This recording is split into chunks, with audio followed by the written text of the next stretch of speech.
to Fish on Fridays. I'm Al McCauley, and today I want to talk about icons. You'll notice behind me is an icon of my favorite saint, Saint Teresa of Lisieux. I've done an episode on her a while back, and you can always check that out in our archives on our YouTube channel or our Facebook page. But I want to talk about icons for a lot of reasons. Now, let me back up a bit and say when I was, I taught theology in a Catholic high school in Milwaukee for 24 years. And one of the great classes I had the privilege to teach my last several years there was art history. I co-taught it with an art teacher. And it was just wonderful because you learn so much about humanity and your own sense of humanity. But even deeper than that, as Christians, what art says to us, how it speaks to us. And we would have the students watch this interview with a really world-renowned art critic named Sister Wendy Beckett. She's a Roman Catholic nun. She's since passed away, but you may remember her from her PBS series. She had more than one series, and coffee table books. She's just a wonderful, humble, brilliant mind. But in this interview that we showed our students, there was one quote in particular that always stuck out to me. And she said, "All great art is a visual form of prayer." And I thought, what a great mindset to take to any kind of art you see. And I suppose that's any art. It's not just visual arts, it's performing arts, it's music as well, theater, things of that nature. But I want to talk specifically about the visual form of art known as icons.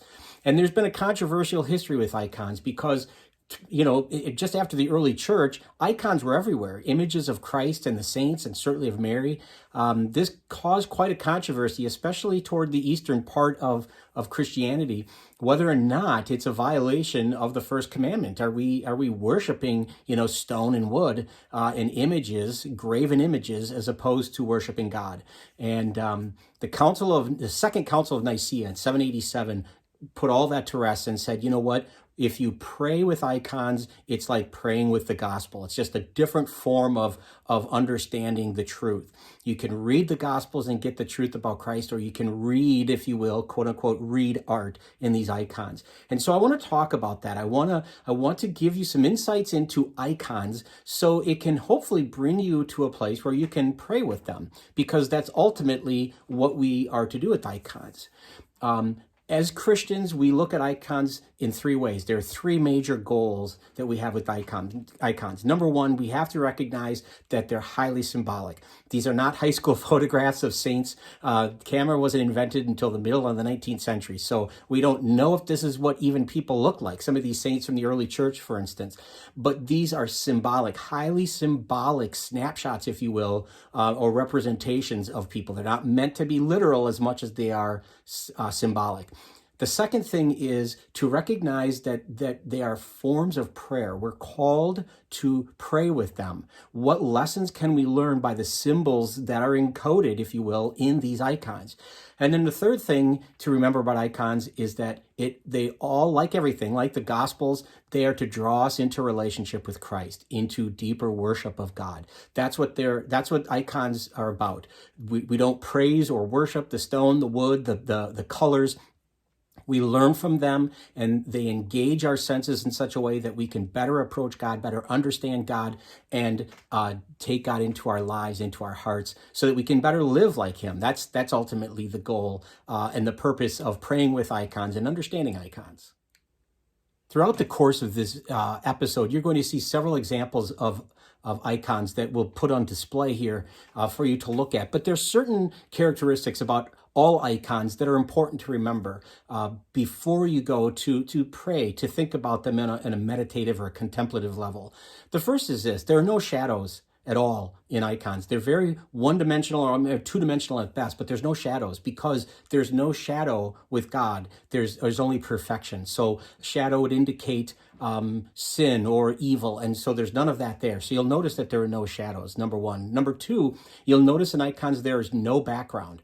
If there's a scene in an icon like of Jesus's baptism, they'll show you the rudimentary environment, but there's no background. Typically, that is to engage us in the person and what they believed and what their message was, specifically Jesus, to focus on the truth of Christ, not to be distracted by things that are going on in the background. So that's another thing you'll see in icons. You won't see shadows, and you won't see background.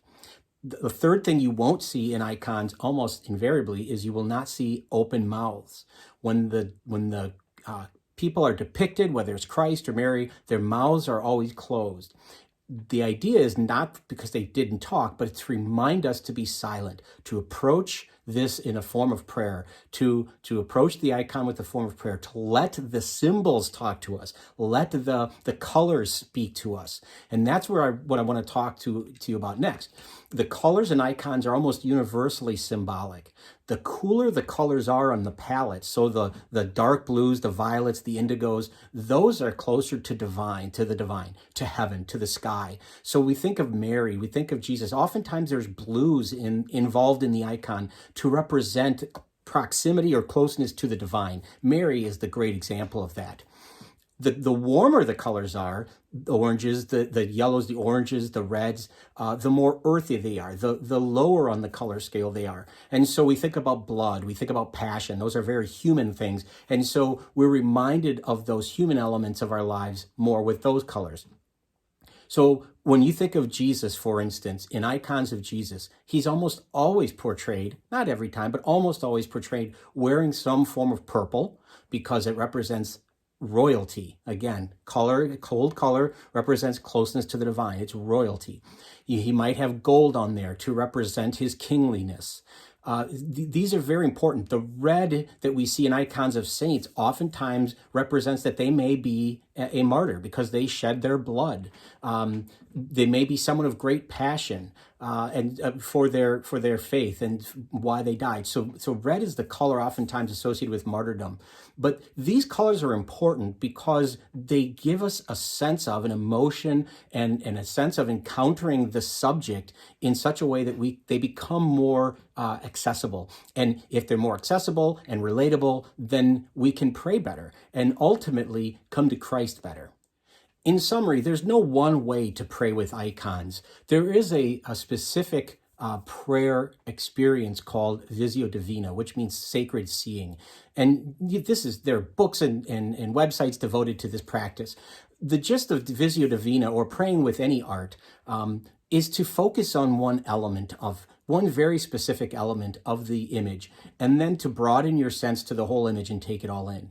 But ultimately, when you're praying with icons, I would suggest that you do that. You pick one element. Maybe it's the eyes. Maybe it's the gesture of the hands. Maybe it's the color of their clothes that they're wearing, and focus on that and somehow connect with it. So if you're looking at an icon of Jesus, one of my favorite icons is called Pantocrator, which means all-knowing, all-powerful, I should say, all-powerful. It's Jesus, and it's Jesus as the teacher. And I love this because I was a teacher and have been for about 30 years now, but I look at this image and I get lost in the colors. I love the fact that the colors of Christ are represented here, the purple for royalty, the gold for kingliness.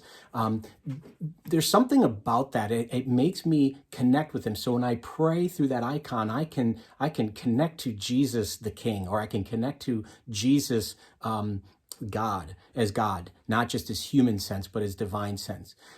That's what I would ask you to do, to challenge yourself to pick one aspect of an icon to pray about it. And this doesn't have to be a deep, really deep, intense prayer either.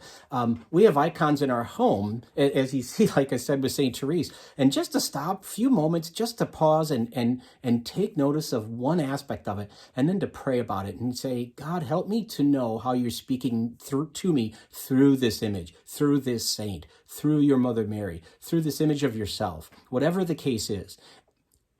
Make that part of your prayer. How are you speaking to me through this? How is this? How can this strengthen me and make me more like you? Which is really the ultimate goal of every prayer, is to become more like Christ. Thanks for watching. I hope this has been helpful. If you have any questions or comments, feel free to leave them. If you'd like to share this content with someone who you think might be interested, please feel free to do so. It'd be great if you would subscribe to our YouTube channel or follow us on Facebook. Either way, I hope you will continue to watch and tune in for more Fish on Fridays in the future. Until next time, be good to each other and God bless.